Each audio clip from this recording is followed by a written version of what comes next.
Hey guys, we got 4 more Little Cars movies to get through today, so let's just get on through it. Like in the previous 3 sequels, all of these are comprised of 14 little short films in total. And while they were all stupid and pointless, at least they were all pretty harmless. I mean, it's not like the first Little Cars had some epic story to it that the sequels ruined. There weren't any characters that we could get emotionally invested in. So far, the closest thing to a betrayal that these things have committed is messing up the characters' names when the second movie came along. Everything else has been bad, but easy enough to ignore. With these movies, however, only now am I starting to muster actual hate for this franchise. But first, let's get some of the more inconsequential stories out of the way.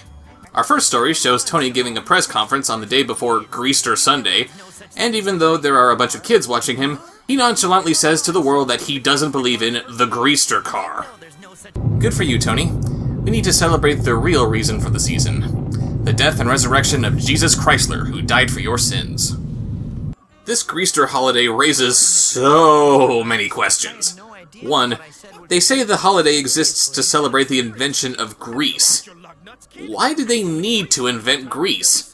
Shouldn't grease be considered a natural bodily fluid? It's not like humans needed to invent sweat. 2. Why are they celebrating the invention of grease? Do they have holidays for every car part or lubricant? Do they wish themselves a merry little chassimus? Do they go door to door looking for new headlights on Halloween night?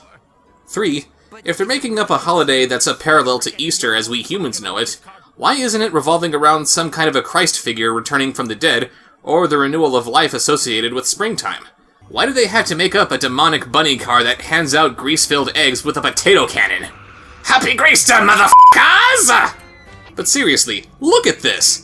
Tony has to hand out Greaster eggs to make up for his PR blunder, and this monstrosity is the real Greaster car! Get thee behind me, Saturn, Prince of Darkness! And yes, the Greaster car is what they call it in this movie. They couldn't even bother calling it the Greaster Buggy or something. Every little car that stops believing in me is a little car that loses its hopes and dreams. I'm not sure when it happened, but it sure seems like it happened to you. When you began racing, you used to live dreaming about winning, and it was those dreams that gave you the strength to win. When you were first starting out, you would always dream about the races to come. And this can't stop. It was your dreams that made you who you are. If you lose them, you lose the Tony inside of you. And then you'd lose your desire to race. Well, to tell you the truth, I never really thought about it like that. Well, think about it, kid. So the moral of the story is to hang on to your dreams even if you've already achieved them? That's strangely profound. Wherever the road of life takes us, we need to remember who we really are and why we're doing what we're doing in the first place. You might start out with a simple dream to create entertainment that can be enjoyed by kids and their parents, for example. But if you lose your hold of that dream, all hell might break loose. So Tony learns the true meaning of Greaster, I guess, and we later see a story where Chris is excited because Combo's girlfriend Simone wants to interview her. What do you suppose she really wants to know about me? Everybody already knows I'm in love with Tony. I'm Tony's girlfriend, and that's my only character trait. Tee-hee! It's revealed that Simone is actually setting up a women's charity race, because I guess TV reporters can do that all willy-nilly, and she wants Chris to be a part of it because of her connections with Tony. The other lady racers decide to tamper with Chris's gas supply when they find out that she's actually faster than any of them thought she would be. Does that sound familiar? Combo takes a sip of the gas before the race begins the next day, and instead of going to the police with this act of sabotage, she goes ahead with competing in the race while wearing a domino mask. How exactly does this help Combo get better? How is this supposed to hide her identity when she doesn't even bother covering up the instantly recognizable stars on her paint job? Why even bother hiding her identity at all? How does this help her figure out who the culprits are? Why are the cars who put this race together perfectly fine with letting this unknown racer onto the track? And why is she going out of her way to make these other cars crash? Crashes are a statistical inevitability in races like this, but making your opponents crash only makes you the bad guy. Of course she wins, and nobody cares about her poor sportsmanship on the field. Simone exposes the other racers' misdeeds, without having any evidence that links them to the crime, and they just kind of forget about Combo lying on his deathbed. Isn't that nice? The disjointed stories continue with Chris, Tony, and Simone looking for whatever alien life forms made these crop circles, and instead of sticking with the better twist ending of having them be made by this little kid who actually is a space alien himself, It's revealed that they were apparently made by Combo, who was simply smashed out of his gourd after drinking some new experimental gasoline. And he couldn't simply tell them that he was the one who made the circles, because it would appear that this new gas wipes the drinker's memory clean. Oh wow, that was the best trip I've ever been on. Ah! Oh my god! Tony! I'm killed again! There's also this weird story where Combo invites Chris and Tony to visit his grandparents on their farm, and he and Tony check out an abandoned mine while Chris stays behind to help make dinner. Because, you know, as a woman, she has to stay in the kitchen and make her man a sandwich. Combo and Tony eventually come across some pre-mined gold nuggets, which is already pretty suspicious in and of itself. I was seriously expecting Wrangler to spring a trap on them at this point. But they also come across magic coal. What does this magic coal do? Anything the writer wants. It's magic. We don't have to explain it. Major props for the design team here, by the way. I didn't know you could make a career out of farming absolutely nothing. So they decide to sell their own brand of energy drinks with this magical coal dust mixed into it, and the story's over. Yay! But if that story was too difficult to follow with its intense plot and character development, we have another story where Combo and Tony switch bodies. And if I was you, apparently I'd be made of grammatically incorrect construction paper. How do they switch bodies, you ask? They do a routine battery jump, with only one cable, meaning they aren't making a complete circuit, and apparently that's all that has to happen for them to make the mental switch. Whoa, whoa, whoa! Who put this mirror in front of me? What's going on, Combo? Bizarre! This can't really be happening! It's like something out of some sort of a movie! Any other movie might want to make this little turn of events result in as much chaos as possible, but not this movie! Instead, all we get is Combo taking things slow and steady as he messes up Tony's racing practice, and Tony just sits around impatiently while waiting for a delivery for Mr. V8 to arrive. Sure, we could have things like Combo being forced to drive in one of the actual races, or maybe Tony would have to contend with Simone coming onto him, but no, minor inconveniences are okay too. And how do they get back into their bodies? They turn their engines off, start up again, and that's all they need to do. Of course, don't you know anything about science? Then there's the rap show, wherein a beleaguered V8 struggles to draw in more customers to his delivery business, and Chris suggests that they hand out new flyers at the upcoming rap festival. She and Tony go to the cars organizing the event to get their permission to advertise with them, where we get this awkward exchange. Yo, that MC? I don't think he really fits in with the other sponsors for the dance competition. You know what I'm saying, fly girly girl? Just because it's an old school delivery service doesn't mean it still can't be hip. Look at those super nifty flyers and tell me they're not ultra cool and full of bright eye-catching colors. Yo, you got me there, little sister. They're bursting with energy, alright? I guess they do have that rap feel, you know? Funky, fresh flavor, word. But you know, I think I'm feeling you. Yo, man, you're just saying that because she's a fine-looking girl, but Mr. V8 is older than a Model T. Yeesh, I can't tell who this is more insulting towards. Black people or white people? Naturally, these movies have only so many voice actors at their disposal, so if all they could do is reuse these white actors for what are supposed to be black characters, fine, whatever. It's still better than hiring a black actor and a white actor to play a set of twins in Transformers 2. Remember how he'd be complaining about our music whenever we'd be having a pate in our grandma's garage? Yeah, that's true, but we did crank that music really loud, man. Yo, remember? There ain't no party like Bananas Tea Party. Hi, ho. The rap festival is in full swing, but when Combo signs up for the dance competition and gets a bad case of stage fright, it's up to V8 to save the day and his company's reputation. So what does he do?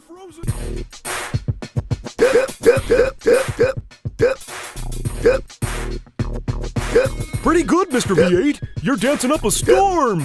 Yep, he just hiccups.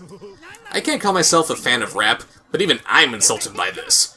By the way, the whole reason we're here is to help V8 advertise how speedy his delivery service is, right? Doesn't he have 4 racing champions on his payroll?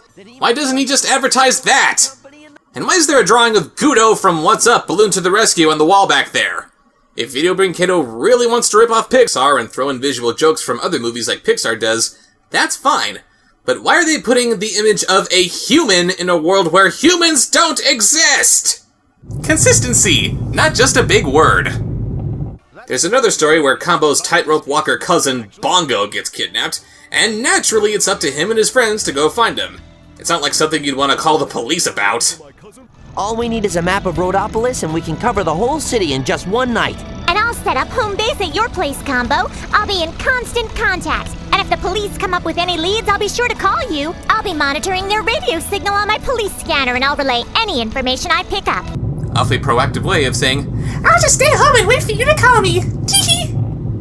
they eventually find that Bongo was kidnapped by a gang of would-be bank robbers who wanted to use his tightrope skills for their next heist. No idea how that works, but whatever. And Combo and company get him out of harm's way completely off-screen. Did the gang just let them go? Did the police arrest them? Was there a big fight scene after which they just narrowly escaped with their lives? Were the thugs abducted by flying tires? Are they the ones that painted Bongo to look like Wonder Bread? What happened here? We see some of Bongo's act. Nothing else happens. On to the next story, where Combo visits his grandparents again, but this time they're terrorized by some kind of monster tractor who's been terrorizing the land for centuries. We've got you now, Mr. Monster Tractor! And you're gonna have to undo what you did to me. Oh, sorry about scratching your paint job. I was only trying to be friendly. How exactly did this thing get the reputation of being this horrible monster if it could always just say, "Hi, how are you? Lovely day we're having." Oh, there's an answer for that question.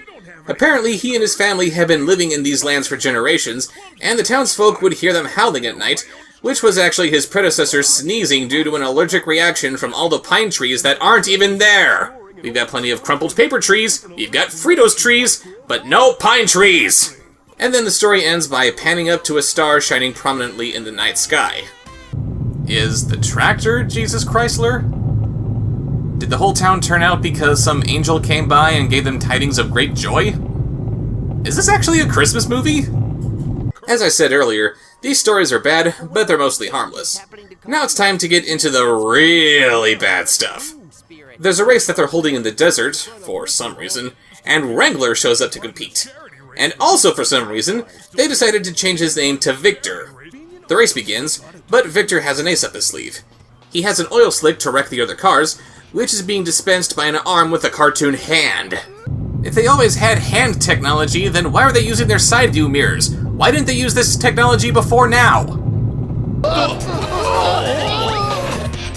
And with just a few dirty tricks, Victor is now in second place.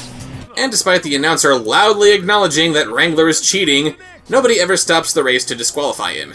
He eventually runs out of oil, and dips into his personal oil to keep doing this trick. This eventually leads to him slowly bleeding to death all over the road.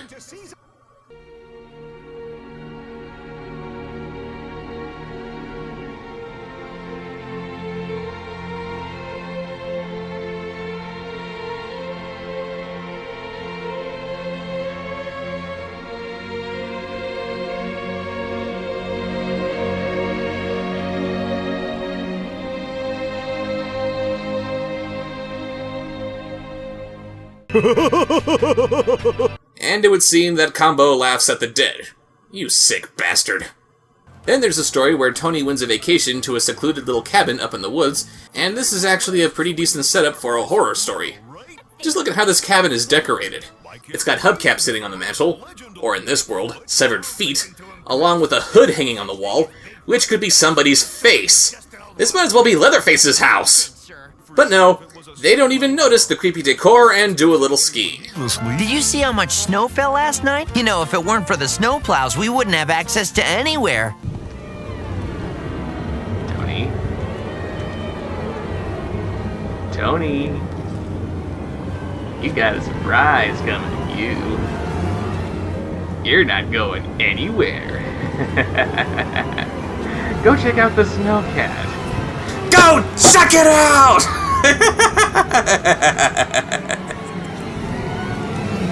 Speaking of snow creatures, Tony is convinced that Bigfoot lurks in these mountains. Yeah, he doesn't believe in the Greaster car, but Bigfoot has to be around here somewhere. But it turns out that Bigfoot is real, and it isn't long before he starts terrorizing our heroes. Open the door! I need to come No way! Little cars, let me come in. Not by the hair on your chinny chin chin.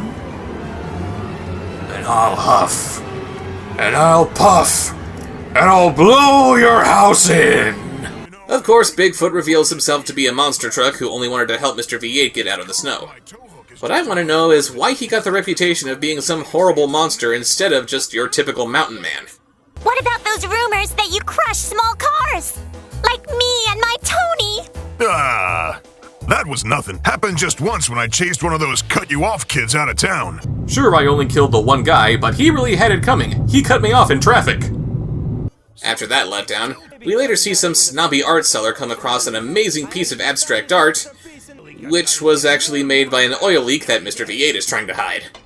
He eventually tracks V8 down to get permission to show off his obvious artistic talent, but he's bewildered that V8 could have made these paintings in the first place. Is there anyone living upstairs, maybe? A young college student you took in, perhaps? Oh yeah, because it's impossible for older people to be artists.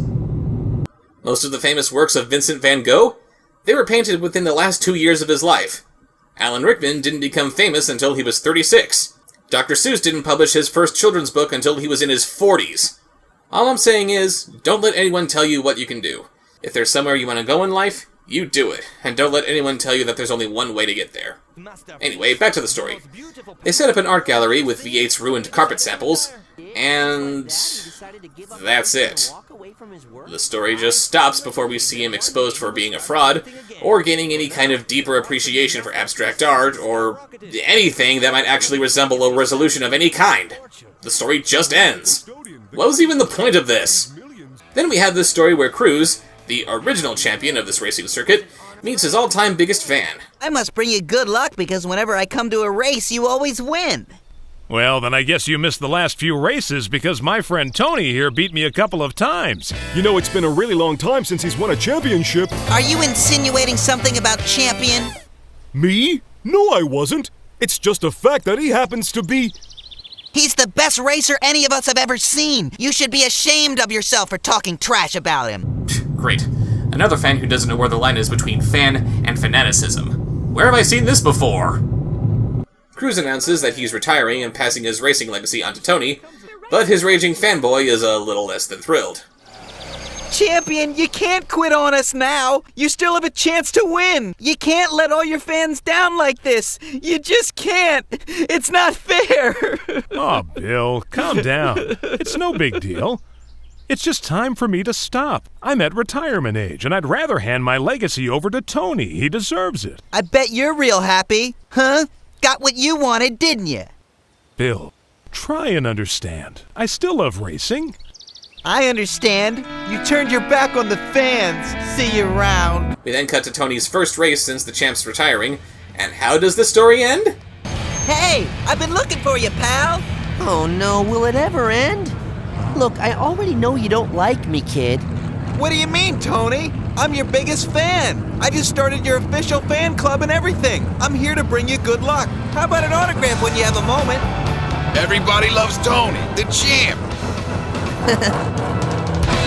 No, I'm dead serious. This obsessed little freak of a fanboy suddenly warms up to Tony for no reason whatsoever, making me think that this is going to end with him trying to kill him for destroying his beloved icon. But nope, the story just stops. Shame on you, movie. Shame on you. Then there's this pointless story where Chris goes to watch a beauty pageant, and, of course, it's up to her to stand in for one of the contestants who has mysteriously gone missing, while her friends solve the mystery. Hi, my name is Chris, and I was just standing in for the lovely Miss Valentine because she had a problem. But that does not forgive your absolutely preposterous behavior. Using doubles is against the rules. You tricked us, young lady. No, sir.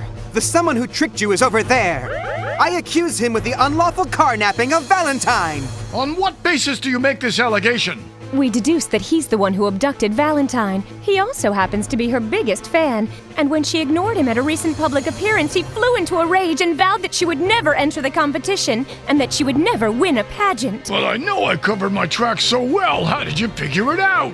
Simone watched a TV special about the Miss Cars contest only yesterday, and you were on camera yelling out to Valentine, but she couldn't hear you over the roar of the crowd. And you were backstage when you saw that Chris had entered the contest in her place, and you drove off in a panic and knocked over some speakers which got everyone's attention. But Simone checked your tire tracks as you sped off, and they were the very same tracks we found in Chris's dressing room right after you threatened her today. Remember how I said that a mystery should make total sense once it's revealed who was behind it and how he did it? They just pulled all of that completely out of their asses. Then there's the biggest insult to storytelling of all. Wrangler has escaped from prison and is revealed to be responsible for the theft of a shipment of Formula One race car parts. Once Tony and his friends deduce that he's behind the crime, they also come to the conclusion that he was trying to rebuild himself into a Formula One car. But they're too late. The parts are all gone. And then he makes his grand entrance in his new, horrible Formula One race car body. Wrangler is dead, little cars. Say hello to the victor! No, of course that doesn't happen. That would actually be amazing! You wanna know how the story really ends? They get the parts to the Formula One cars visiting from Europe who don't have European accents, and everything ends so happily and quickly that you barely notice it even ending at all. Wrangler doesn't even appear in the story. They only talk about him and his involvement in this crime. How do you do that? How do you set up this awesome little revenge story, then do nothing with it? Ugh. But because I consider myself a fair reviewer, I do need to address some of the good things in these movies. For example, there are some places where the CGI has actually improved. Sometimes we see motion blur, the lighting during the night scenes is an improvement, and it is kind of funny seeing a prissy little car like Chris living in her own showroom. Also, it's interesting when you consider how these other lady cars don't look especially feminine compared to Chris. Maybe they're trying to defy social standards of what constitutes femininity? Seriously, those are the nicest things I can say about these movies. Everything else is just painful. Be sure to tune in next time when we'll slow down a bit to review something which, frankly, I think is a bit more enjoyable than most people give it credit for. See you next time. I'm the mother-flippin' rhinoceros. My beats are fat and the birds are on my back and I'm horny. If you choose to proceed, you will indeed concede. 'Cause I hit you with my flow, the wild rhyme will stampede. I'm not just wild, I'm trained, domesticated. I was raised by a rapper and writer that dated and subsequently procreated. That's how it goes. Here's the hip-hop-opotamus, the hip-hop. They call me the hip-hop-opotamus. My lyrics are bottomless.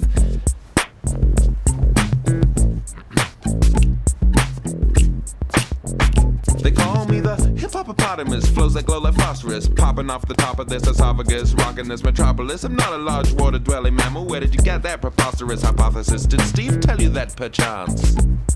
Steve. My rhymes and records, they don't get played. Because my records and rhymes, they don't get made. And if you rap like me, you don't get paid. And if you roll like me, you don't get laid. My rhymes are so potent that in this small segment I made all of the ladies in the area pregnant. Yeah, sometimes my lyrics are sexist, but you lovely bitches and hoes should know I'm trying to correct this. Other rappers diss me, say my rhymes are sissy. Why? Why? Why? What? Why exactly? What? Why? Be more constructive with your feedback, please. Why? Why? Why? 'Cause I rap about reality. Like me and my grandma drinking a cup of tea. There ain't no party like Bananas Tea Party. Hi, ho. I'm the mother flippin'. I'm the mother flippin'. I'm the mother flippin'. Who's the mother flippin'? I'm the mother flippin'. I'm the mother flippin'. I'm the mother flippin'. Mother flippin'. Oh, I don't believe this! I'm gonna get my nice new tires all filthy! Hey, guys! Wait for me! Oh, look at that! Chris is acting all prissy and girly. Oh, why I never. It's not like she's actually won her own race or anything.